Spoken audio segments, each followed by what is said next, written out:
তোমরা সবাই কেমন আছো? আমি তো ভালো আছি। তো দেখতে পাচ্ছ আমাদের বাড়িতে দেখো পাট শাক বুনেছিলাম। তো পাট শাকের ক্ষেতটা দেখতে পাচ্ছ, খুবই সুন্দর লাগছে দেখতে। তো আমি এখান থেকে আজকে পাট শাক তুলবো, তুলে আজকে তোমাদের সাথে আমি পাট শাকের রেসিপিটা শেয়ার করব। দেখো খুব দারুণ সুন্দর লাগছে না দেখতে? আমার তো খুবই ভালো লাগছে। তো চলো পাট শাকটা তোলা যাক। তো আমি পাট শাকটা তুলে নিয়েছি, ঠিক আছে। দেখো খুব সুন্দরভাবে, বাইরে প্রচন্ড রৌদ্র ছিল, সেই কারণে আমি রৌদ্রে আর দাঁড়ালাম না, সেটা শেয়ার করলাম না। আমি পাট শাকটা তুলে নিয়ে আসলাম। এবার আমি পাট শাকগুলোকে ভালোভাবে জলে ধুয়ে নিয়েছি, ধুয়ে টুয়ে নিয়ে চলে আসলাম। এবার আমি এটাকে কুচি কুচি করে খুব সুন্দরভাবে কেটে নেব। খুব সুন্দরভাবে কাটা হচ্ছে আমার সম্পূর্ণ শাকগুলাকে আমি খুব সুন্দরভাবে কাটবো।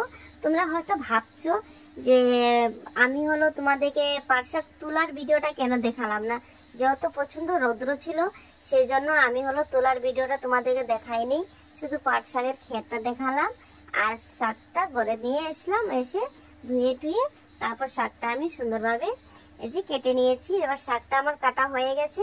এবার আমি এটার জন্য অল্প পেঁয়াজ কেটে নেব আর কাঁচা লঙ্কা কেটে নিব। যেহেতু শাকটাকে ভাজা করব সেই জন্য প্লেন ভাবে সবকিছু হবে। তো এবার আমি কড়াইতে অল্প তেল দিয়ে দিলাম পরিমাণ মতন। তেলটা দেওয়ার পরে এর মধ্যে আমি কাঁচা পেঁয়াজ লঙ্কা দুটো দিয়ে দিয়েছি। দিয়ে এবার আমি এটাকে অল্প ভাজা ভাজা করে নেব।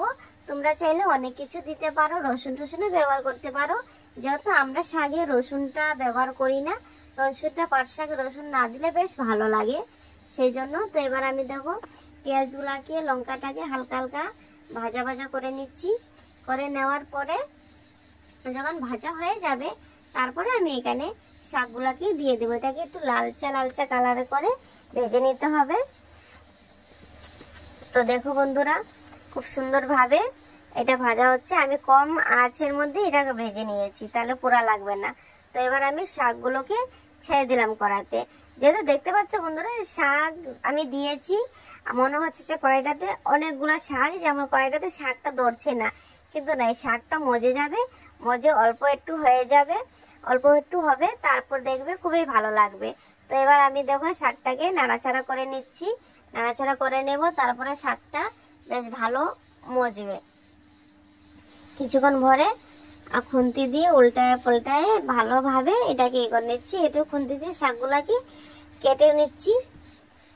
যেহেতু আমি এবার পরিমাণ মতন এটাতে লবণটাও দিয়ে দিচ্ছি, তাহলে শাকটা আরো একটু ভালোভাবে মজে যাবে। এবার আমি হলুদটাও দিয়ে দিচ্ছি একবারেই। তো এবার হলুদ আর এটা দেওয়া হয়ে গেছে। দেওয়ার পরে এবার আমি আবারও একটু খুন্তি দিয়ে শাকটাকে ভালোভাবে নাড়াচাড়া করে নেব। তাহলে লবণ টবণ সবকিছু শাক ভাজাতে বেশ ভালোভাবে লাগবে। হয়তো তোমরা ভাবছো যে বৌদি তুমি এত কথা বলছো, এত কথা বলছো।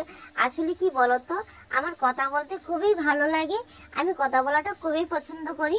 আমি একটু সময় মুখটা আমার বন্ধ রাখতে পারি না, বন্ধ রাখতে আমার ভালো লাগে না। তো দেখো শাকটা চারপাশে কড়াইতে আমি ছড়িয়ে দিলাম, ঠিক আছে।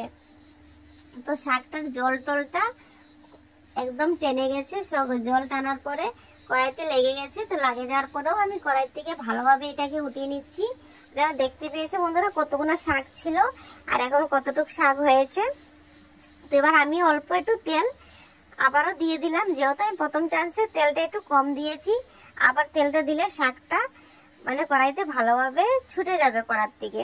তো এবার দেখো শাকটা কি সুন্দর ভাবে হয়েছে না? অল্প একটু হয়েছে। এই শাক খাওয়ার টেস্টই আলাদা। আমার তো আজকে এই শাক ভাজা দিয়ে আমি সম্পূর্ণ ভাত খেয়ে নেব পেট ভরে। আমার তো শাক ভাজা হলে পরে আর কিছুই লাগে না। শাক ভাজা শরীরের জন্য প্রচন্ড প্রচন্ড ভালো, শাকটা খেলে খুবই নাকি ভালো। তো সেই জন্য আমি খেতে খুবই ভালোবাসি। তো তোমরা কারা কারা পছন্দ করো শাক খেতে? ভালো লাগলে অবশ্যই আমার রেসিপিটা দেখো, দেখি এইভাবে রান্না করো অল্প তেল দিয়ে, খুবই ভালো লাগবে। তো আজকে আমার শাক ভাজাটা হয়ে গেছে। শাক ভাজার রেসিপি আমার এই অবধি। তো বন্ধুরা তোমাদের কেমন লেগেছে আমার এই শাক ভাজা? শাক ভাজাটা যদি ভালো লেগে থাকে অবশ্যই আমাকে কমেন্ট করো, শেয়ার করো। ভালো না লাগলে কমেন্ট করে আমাকে জানাও, ঠিক আছে। তো নেক্সট টাইম আমি আরো ভালো করার চেষ্টা করব। তো আজকের রেসিপি আমার এই অবধি, ঠিক আছে। তোমাদের ভালো লাগলে লাইক করো, কমেন্ট করো, শেয়ার করো। তো পাগলি ব্লকে আমার আজকের জন্য এই অবধি, আবারও চলে আসবো পাগলি ব্লকে।